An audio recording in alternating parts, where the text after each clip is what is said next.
It's a Midwestern movie reviewer here with another movie review. I recently saw the Ministry of Ungentlemanly Warfare. The movie has Henry Cavill starring as a spy, basically. When I saw the trailer of this, I was like, oh yes, my dream actor man, Henry Cavill, is back. I loved him in The Man of Steel and Justice League and all those other movies where he played Superman. And I was kind of heartbroken when I found out he wasn't going to get to reprise that role.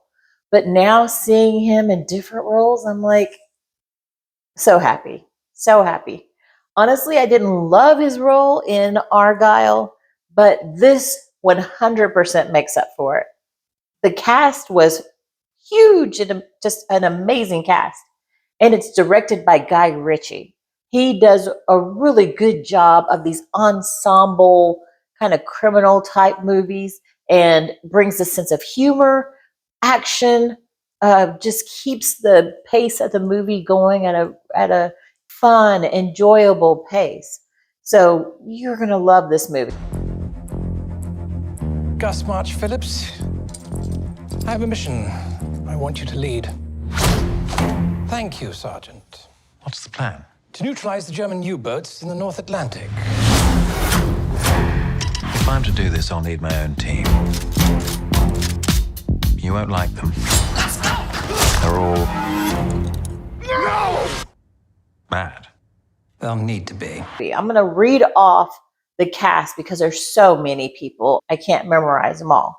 So, of course, first, Henry Cavill, Alan Ritchson, Carrie Elwes, Alex Pettyfer, Henry Golding, Till Schweiger, Hero finds Tiffin, Elza Gonzalez, Babs Olosamuker. The cast was amazing in this. They did such a great job. I really loved so many of them. Besides my favorite, Henry Cavill, Alan Ritchson kept catching my eye. He looked so impressive in this. He was massive, the muscles and also just the performance. He was like a master assassin in this. And oh my God, and was funny in his accent. He put on like a Finnish accent. It was great. I loved Alan Ritchson in this. And then the rest of the cast was really great too. Elza Gonzalez was fantastic in this. I was not really familiar with her as an actress, although I have seen her in the Fast and Furious franchise and one or two other movies. I just didn't know her name.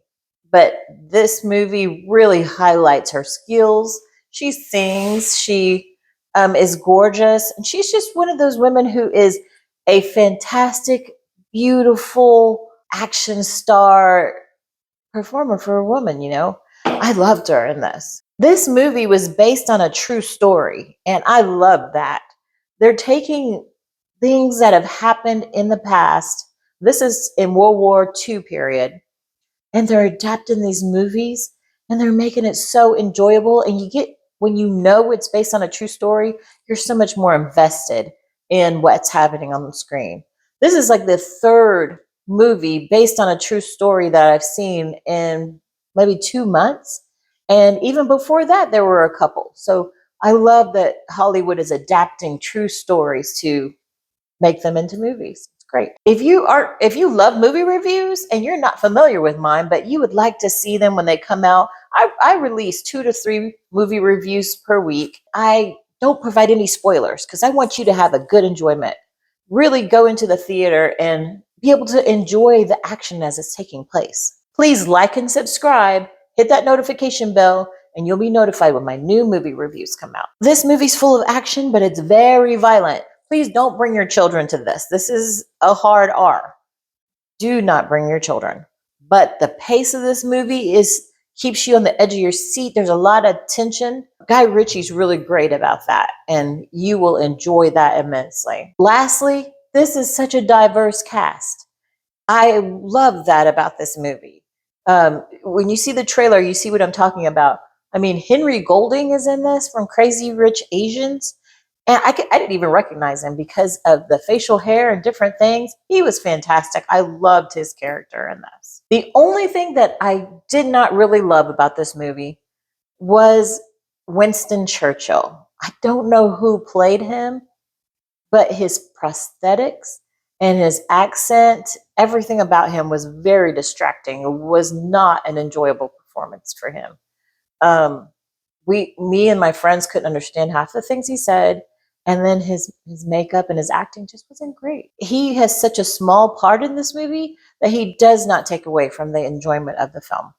Definitely, Midwestern Movie Reviewer says, go see The Ministry of Ungentlemanly Warfare in theaters now. Midwestern Movie Reviewer out.